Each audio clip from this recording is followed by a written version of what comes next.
Welcome to the channel. And this is the Belize edition. No, I'm not in Belize. I wish I was in Belize. But why I gave this particular episode a Belize edition is because I found some pictures of my Belize days. I left Belize in 1981 in December. And so these photos that I found all before 1982. I also have a few photos of 1982 when I arrived and took up residence in California, in Los Angeles. Oh boy. Make it worth it, make you nervous. Made it this far, we deserve it. Everything we did, this was still on our back. Everything we did, yeah, we still need to play. Yeah. Make it worth it, make you nervous. Made it this far, we deserve it. Grab a pen and grab some paper. You gon' write down my story. My story. I got it right. Time again, I find myself a time again. Time to make a move, time to make amends. Yeah. 2020 gone and 21 took a couple friends. That's how it is. It's a head fate. I look around and say,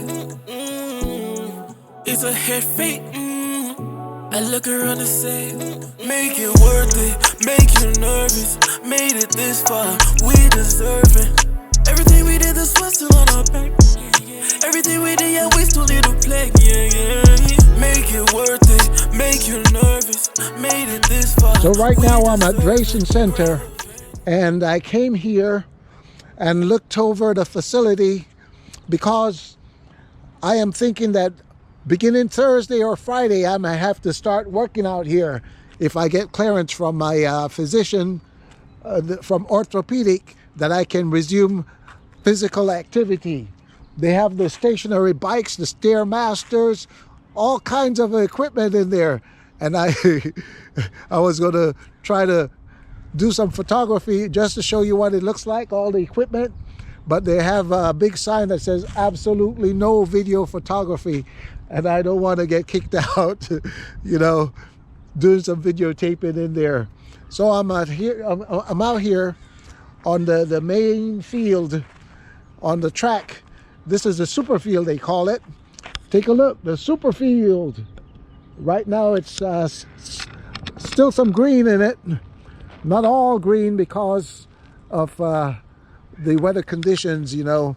And we still have a drought in Southern California, and they may be asking that we don't water our lawn.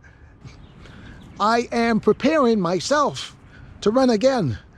It is the 16th, so it's only 3 days until my meeting, my consultation with the physicians and the doctors over here at Orthopedic Arrowhead Regional Medical Center. And there I will learn my fate. I'm hoping that they will give me some good news, like the best news would be, everything is good. You can begin to run again without restrictions. The only thing we ask is that you start very slowly, walking at first, and in a month or 2 or 3, you can be running regular again. And if I hear that, I'm going to be on top of the world. But I have to also be prepared for the worst scenario, which would be it looks like you will have to have surgery on your knee, and a knee replacement is highly recommended. It will take you 3 to 4 months of recovery, and in the beginning of the year 2023, you can start walking.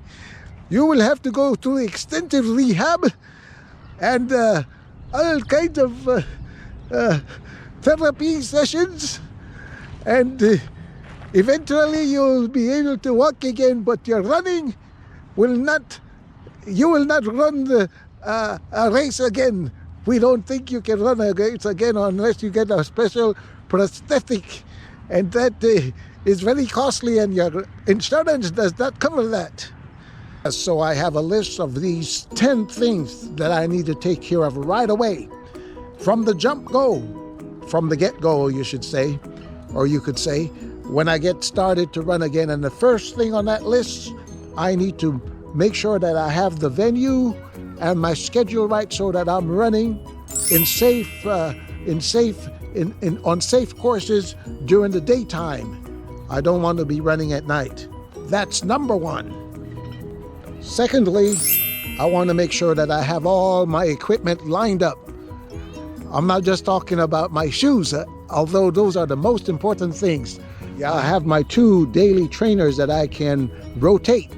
1 day off, 1 day on. And that's important. I have my Asics, and I also have, my Mizuno's ready to go. So those are ready for action.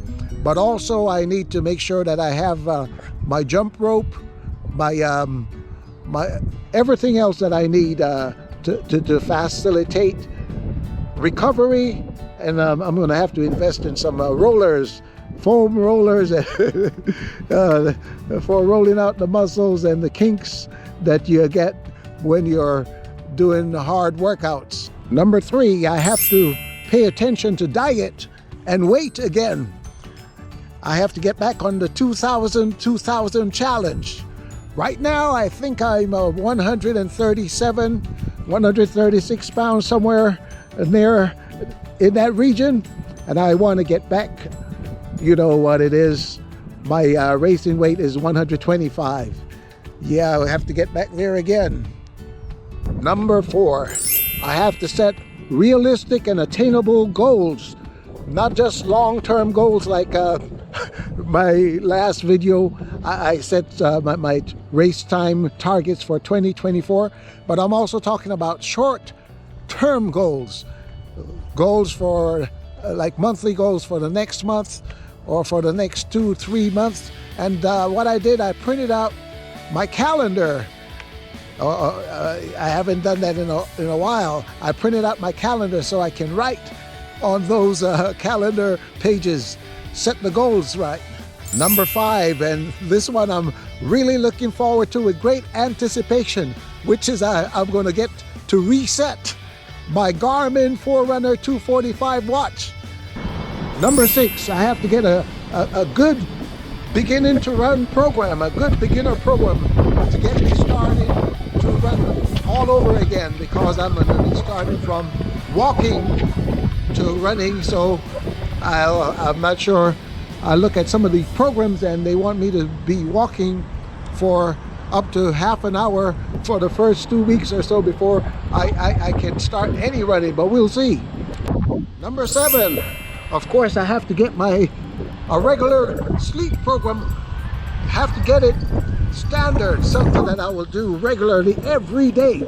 And right now, my sleep is all haphazard. I sleep all around the clock, sometimes in the day, sometimes in the night, sometimes early in the morning, sometimes late at night. So, you know what, I want to get it on a schedule, a set schedule. Number 8, want to access a track or a course that is convenient and applicable for interval sessions, for speed sessions, and for time trials. Want to get that something that is safe, off-road, possibly. Number 9, I want to prepare to race again. Prepare to race again. I got my racing shoes ready to go. Oh boy. And well, prepare to race again. That involves a whole lot, but you know what I'm talking about. Getting the body right, getting the weight right, getting the programs, the exercise programs right, and getting the shoes right, ready to race again. And finally, number 10, of course, you know, and I don't do this enough, gotta set up some rewards, a system of rewarding myself for successes. And I don't punish myself for failures. We learn from failures, but I have to find some rewards, and Belize rewards, Belizean rewards, Belizean treats. I'm talking about food and stuff like that. And I don't usually have too many Belizean treats because they're heavy on the calories and on the fat, and I'm thinking chocolate. Yeah, I always think chocolate.